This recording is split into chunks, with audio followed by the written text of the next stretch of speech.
how's it going today? On this, what is this? October 28th. How's everybody doing today?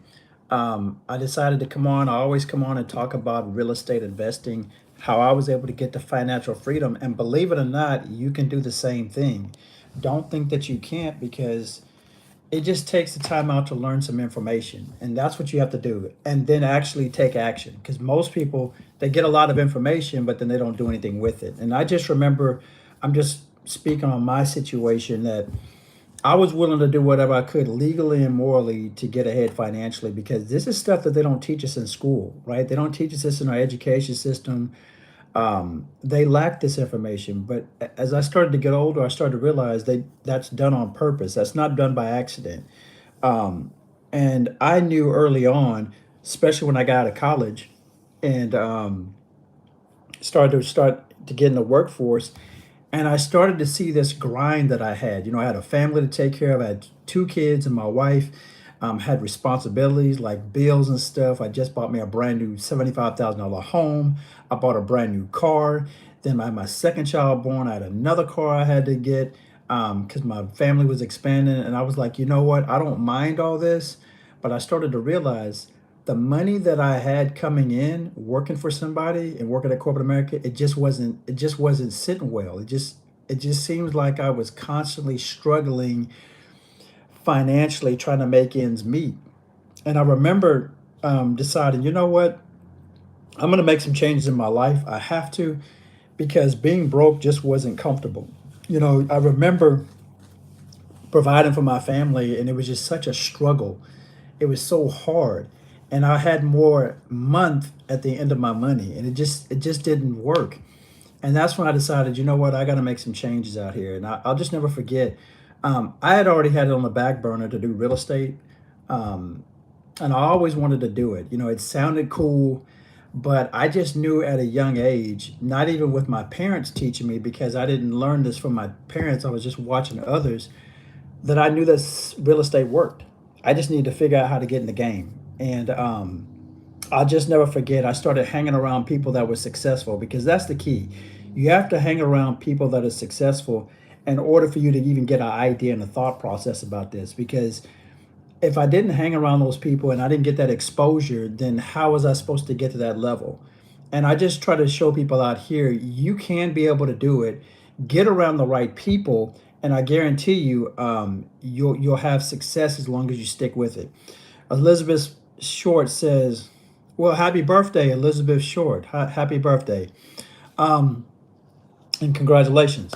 But yeah, I'm just saying, guys, there's so much opportunity out here, and I just remember trying to figure a different way. I was working 12-hour shifts, grinding every single day, and I was just exhausted. And I said, "Man, am I going to keep doing this?" Now, I was 25 years old when I started working at the plants.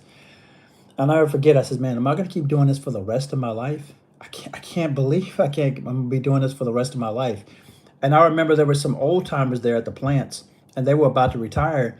I said, "Well, you're going to have a good life because you retired. You're about to retire, and you got money saved up." And they said, "No, Eric, we don't have any money saved up." I'm thinking, how have you worked here for so long and you don't have anything to show for it? Unfortunately, they didn't have anything to support to show for it because they were just living check to check, just like most of us. And I started to ask myself, why is that? And am I going to be another victim? And I'm going to follow that suit. And I didn't want to. So I started hanging around people, like I said earlier, that were successful and that were doing well. And I'll just never forget, I started hanging around people that had businesses. I started hanging around a few people that had franchises because I wanted to get into a franchise. I started to hang around people that had car washes. I remember hanging around people that had real estate, and real estate was the one that attracted me. And I started to get into it, and I started to see how they was repairing these homes, how they were starting to build wealth, how they were getting cash flow every single month, and that just intrigued me. But after I went to do my research, I found this out that 90% of all millionaires do so through owning real estate. Now, I found that back out in the early 2000s. I'm going to repeat that again, that 90% of all millionaires do so through owning real estate, and that was the key. I just knew if I went out there and started owning some real estates, buying these things and holding on to them and renting them out, I was going to win and I was going to be able to get out of that plant, because the plant is not something that I wanted to be at for the rest of my life. I could not see myself having to get up, wake up to an alarm clock, travel to work an hour and a half every single day, and then come back home, work 12-hour shifts, and then come back home and drive another hour and a half. I'm telling you, it was exhausting. You're not going to get to success. You have to want this as much as you want to breathe. And that's just the honest truth. You got to want success as bad as you want to breathe, and then you'll become successful. You have to be hungry, you have to want it, you have to stay focused, and you have to be consistent. That's the only way. Unfortunately, we live in a day and an age where people just want stuff, real quick, TikTok fast, but it just doesn't happen like that. So anyway, I teach about real estate investing, and my niche, or my favorite, is renting out to Section 8. I know that it works. I've been doing it since 2000 and I still do it today. People always ask me, "Hey, look, well, what about the government shutdown? How does that affect you?" Not at all. Even showed it.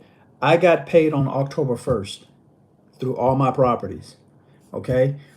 I don't have that worry that most people did, because I set myself up. I position myself, and then I show others on how they can do this too. All right. I rent out to Section 8. I do traveling nurses, insurance companies, and event spaces, and all of them, they make money passively. I mean, you got to set this up, don't get me wrong, but the name of the game, after hanging out and studying wealthy people, they all have businesses or assets, one or the other. And the key is, what I found out was, you have to have your money working harder than you, right? We're so used to working 12-hour shifts, working a bunch of overtime, working the weekends, working nights. We're so used to working, even some of us, which I did, two jobs. I'm going to tell you something. When I look back, I just didn't know what I didn't know. Things started to get easier when I started to buy assets. I just started to do what the rich people were doing. I was just doing what the wealthy were doing. Success leaves clues. And I'm just telling you, as I go back in time, had I just followed somebody that was already doing it, and if I would have done that earlier, I would have been to where I'm at now quicker. And that's the name of the game. They always tell us, don't cheat in school. When you're doing your test, don't cheat. Don't look at your neighbor, to the left and to the right. I'm saying cheat. You can cheat. That's why you go to networking events. That's what I used to do. Go to networking events. That's why I read a lot of books. Information is here. They always say knowledge is power. I don't agree with that at all. Knowledge is not power. Knowledge is power when you put it into action. And that's the truth. If you don't execute it, if you don't make force to move forward, then it's not doing you any good. In this day and age, you have to have your money working for you. I can't stress that enough. I've been there where you're at, but I started to learn too, like I said, start to purchase assets. That's the name of the game. I was never into the name brand stuff, so it didn't bother me. I don't care about getting a Porsche. I didn't care about the Ferraris or the 5,000 square foot home. Me personally, all I wanted to do and continue is to get my time back. And all I'm doing is buying assets and then getting my time back. These houses, they may throw off $500 a month, 650, 700, 1,000. It just depends on which one you're choosing as far as tenant base. Each house at a time, you start building up, it becomes like a snowball effect.